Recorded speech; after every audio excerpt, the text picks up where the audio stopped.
Hello students, I am Dr. Umesh Bansod from the Department of English, JM Patel College, Bhandara, Maharashtra. आज हम compulsory English BCom semester 2 की बात करेंगे। Syllabus को समझना भी ज़रूरी है एग्जामिनेशन तक पहुंचने के लिए। सेमेस्टर 1 के एग्जामिनेशन में आपने सिलेबस को बखूबी समझा और एग्जामिनेशन में आपने अच्छे से पेपर लिखने का प्रयास किया। उम्मीद करते हैं कि इसके पहले वाले सारे वीडियोस ने आपको मदद किया होगा एग्जामिनेशन में प्रिपेयर करने के लिए। अब हम सेमेस्टर 2 के सिलेबस को डिस्कस करेंगे।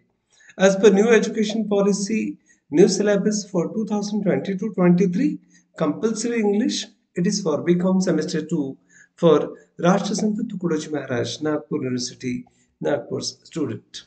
बीकॉम सेमेस्टर सेकंड 2T5 जिसका कोड वर्ड है कंपल्सरी इंग्लिश के सिलेबस से और प्रिस्क्राइब्ड टेक्स्ट जो है इपिफैनीज से बाय बोर्ड ऑफ एडिटर्स और ओरिएंट ब्लैकसॉन ने इसे पब्लिश किया है।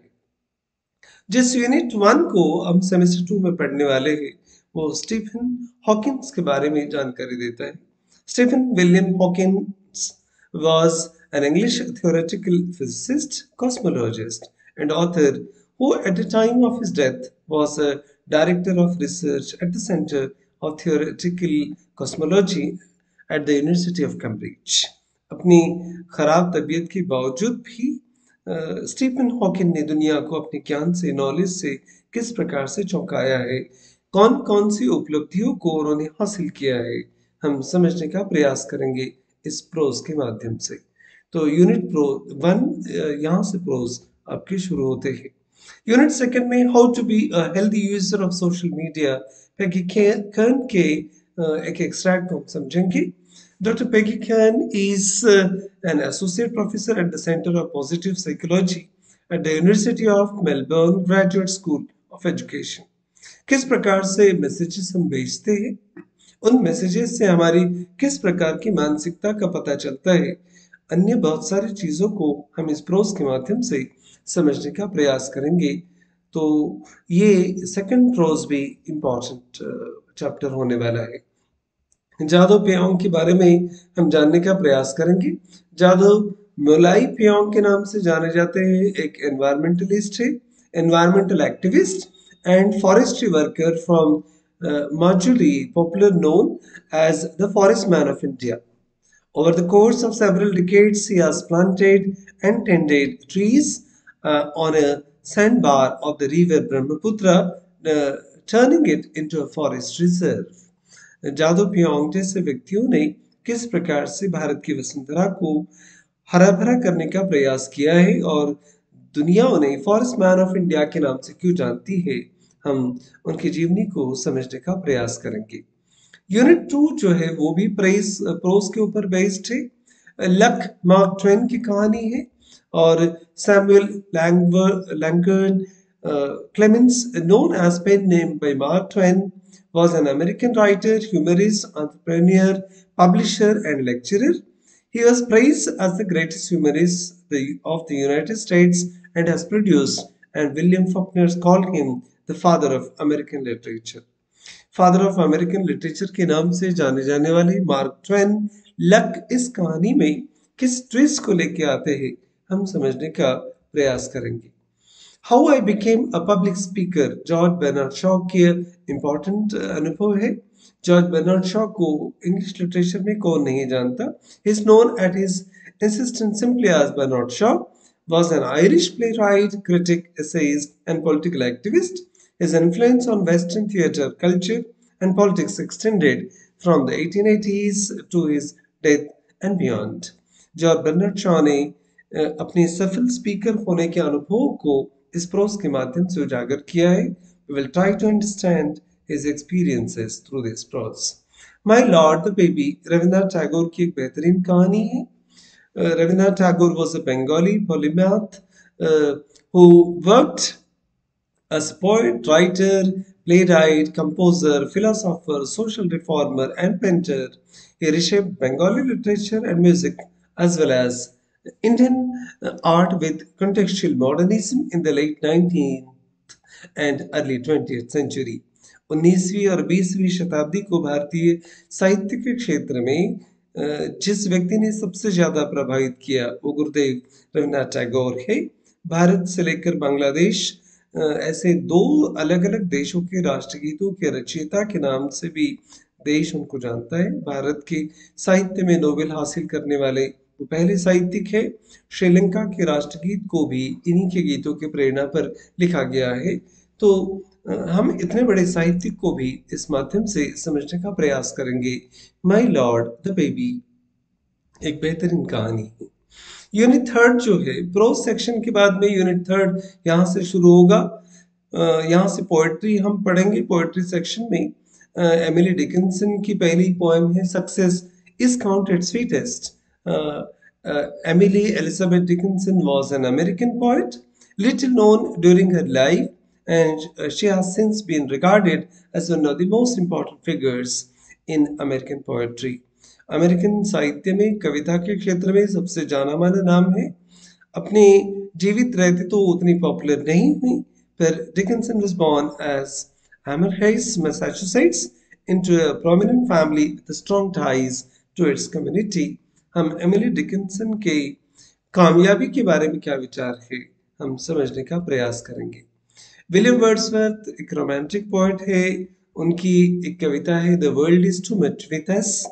William Wordsworth was an English romantic poet who is with Samuel Taylor Coleridge helped to launch the Romantic Age in English literature with their joint publication Lyrical Ballad. Lyrical Ballad के publication से ही romantic as की शुरुआत को माना जाता है। ST. Coleridge के साथ में विलियम वर्ड्सवर्थ ने जब लिरिकल बैलेड्स को पब्लिश किया था तो किस प्रकार की प्रतिक्रियाएं साहित्य के जगत में आई थी, और the world is too much with us इस पोएम के माध्यम से विलियम वर्ड्सवर्थ क्या बताना चाहते हैं हम समझने का प्रयास करेंगे। No man is an island Jordan की एक अलग पोएम है। मेटाफिजिकल पोएट्री के लिए जॉर्डन जाने जाते हैं। was an English poet, scholar, soldier and secretary. He is considered the pioneer representative of the metaphysical poets. Metaphysical poetry को सबसे ज्यादा इंस्पायर करने वाले कवि का नाम है जॉर्डन। किस प्रकार से ऑब्सक्यूरिटी से भरे हुए कविताओं को जॉर्डन लिखते हैं इस कविता के माध्यम से हम समझेंगे। यूनिट 4 राइटिंग स्किल के ऊपर बेस्ड है। 3 अलग अलग यूनिट में प्रोज पोएट्री को हम समझेंगे और यूनिट 4 राइटिंग स्किल को डील करता है। View your idea story, interviews है, नैरेटिंग एंड एक्सपीरियंस है। अलग अलग चीजों से आपका आमना सामना होने वाला है, तो अपनी आइडियाज को कैसे लिखना, स्टोरी कैसे लिखना इंग्लिश में, इंटरव्यूज की प्रिपरेशन कैसे करना है और अपने एक्सपीरियंस को कैसे नैरेट करना है वो यूनिट 4 में समझेंगे। यूनिट 4 इंपॉर्टेंट होने वाला है आपके करियर की दृष्टि से भी। एग्जामिनेशन पॉइंट ऑफ व्यू से यूनिट 5 लैंग्वेज स्टडी इंपॉर्टेंट है। आर्टिकल्स को समझेंगे, प्रीपोजिशंस, कंजंक्शंस और इंटरजेक्शंस, कुल मिलाकर पार्ट्स ऑफ स्पीच को ही हम डील करने वाले हैं। आर्टिकल एक नया इंपॉर्टेंट पार्ट है। आर्टिकल्स दिखने में बहुत आसान है, पर कौन कौन से अलग अलग रूल्स के आधार पर हमें आर्टिकल्स का यूज करना होता है वो भी समझेंगे, और प्रीपोजिशन, कंजंक्शंस और इंटरजेक्शंस को भी हम लैंग्वेज स्टडी में जानने का प्रयास करेंगे। क्वेश्चन पेपर पैटर्न की आदत आपको हो गई है, परिचय हो गया है। कंपलसरी इंग्लिश सेमेस्टर 2 में जो क्वेश्चन आंसर्स होने वाले हैं वो किस प्रकार से रहेंगे, तो SAQ, BSAQ और PRQ इन शब्दों को भी, शॉर्ट फॉर्म्स को, एब्रिविएशंस को भी आप समझ लीजिए। शॉर्ट आंसर क्वेश्चंस माने 75 100 वर्ड्स में लिखने हैं। वेरी शॉर्ट आंसर क्वेश्चंस 2 और 3 सेंटेंसेस में। और PRQ पर्सनल रिस्पॉन्स क्वेश्चंस होते हैं। वो तो बहुत सारे ऊपर के क्वेश्चंस ऑब्जेक्टिव टाइप ही रहेंगे, पर ये सब्जेक्टिव टाइप क्वेश्चन है। 75 100 वर्ड्स में आपको अपने अनुभव के आधार पर PRQs लिखने हैं। तो कुल मिलाकर एक इम्पॉर्टेंट क्वेश्चन पेपर पैटर्न आपका होने वाला है। टोटल 80 मार्क्स थ्योरी के ऊपर रहेंगे, और क्वेश्चन नंबर 1 में A, B, C 3 अलग अलग ऑप्शंस रहेंगे। Very short answer questions out of 5 based on prose unit 1 के ऊपर आपको रहेंगे, और कुल मिलाकर 6 मार्क्स का ये क्वेश्चन होगा। और 1 short answer question out of 2 based on prose unit 1 5 marks के लिए, और PRQ रहेगा यूनिट 1 के ऊपर 5 मार्क्स के लिए। यही सेम पैटर्न सेकंड पार्ट में भी होगा, क्वेश्चन 2 में भी, और क्वेश्चन 3 जो पोएम्स के ऊपर प्रिस्क्राइब्ड होगा, इसमें very short answer questions unit 3 के ऊपर 6 मार्क्स के लिए होंगे, और शॉर्ट आंसर क्वेश्चन यूनिट 3 पे 5 मार्क्स के लिए होंगे, और 1 PRQ रहेगा आउट ऑफ 2 आपको सॉल्व करने हैं, और 5 मार्क्स के लिए ये क्वेश्चन भी होगा। तो कुल मिलाकर पेपर पैटर्न इसी प्रकार से आपका क्वेश्चन नंबर 3 तक चलता रहेगा। क्वेश्चन नंबर 4 जो है, इसमें व्यू योर आइडिया और स्टोरी 5 मार्क्स के लिए है। फ्रेमिंग इंटरव्यू क्वेश्चंस अलग अलग 5x1 ऐसे 5 क्वेश्चंस रहेंगे, और नैरेटिंग एन एक्सपीरियंस 6 मार्क्स के लिए क्वेश्चन होगा। ग्रामेटिकल पोर्शन के ऊपर, लैंग्वेज स्टडी के ऊपर जो क्वेश्चन है, क्वेश्चन नंबर 5A, उसमें सिनोनिम्स होंगे, 3 वर्ड्स आपको लिखने हैं, एंटोनिम्स के 3 वर्ड्स आपको लिखने हैं। Textual match the columns based होगा यूनिट 1 और 2 के ऊपर, प्रोज सेक्शंस के ऊपर 4 आइटम्स मैच द कॉलम के लिए आएंगे, पेयर के लिए 2 मार्क का क्वेश्चन होगा। आर्टिकल्स 3 मार्क्स के लिए है, प्रीपोजिशन 3 मार्क्स के लिए, और ये फिल इन द ब्लैंक्स के फॉर्म में आएंगे। कुल मिलाकर 6 मार्क्स यहाँ पर मिलेंगे। कंजंक्शन 1 मार्क का और इंटरजेक्शन 1 मार्क का, कुल मिलाकर 2 मार्क्स इस पर रहेंगे। तो कुल मिलाकर थ्योरी का वो पेपर बनने वाला है।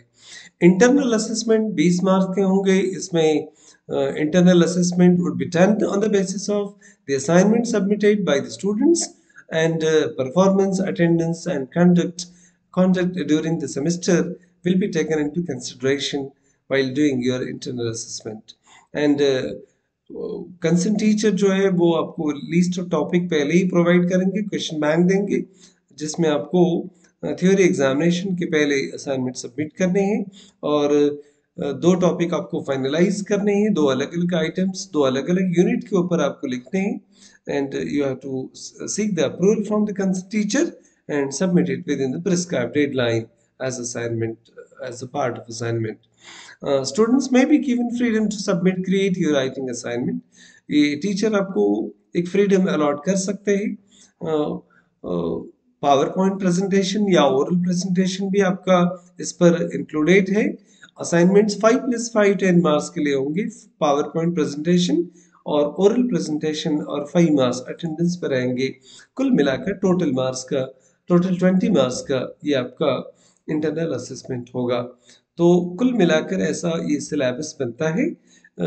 Let us hope that this discussion will help you to understand your responsibilities and the weightage of the syllabus, and this discussion will definitely help you to prepare for the examination. Thank you very much for watching this video.